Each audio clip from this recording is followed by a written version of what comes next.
келмесіне кім қияды анасын, түс көргендей болып пенде қаласың, анаң ғана мәңгі өмір сүрердей жаулайды екен перзентінің санасын.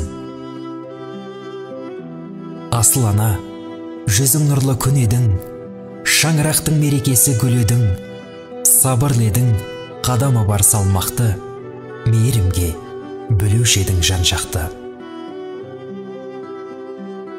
Барлық балам болса екен деп қасыңда, барлықтарын теңеп қойып асылға, бәрін бірдей көре алатын анашым, жасыңызды жетсе дебек ғасырға. Тазалықты сүйген еді жанындай, таза жүрек қалай тұрсын сағынбай, сағынамыз езеуреген кезіңді, жүре алмаймыз бұл тағдырға бағынбай.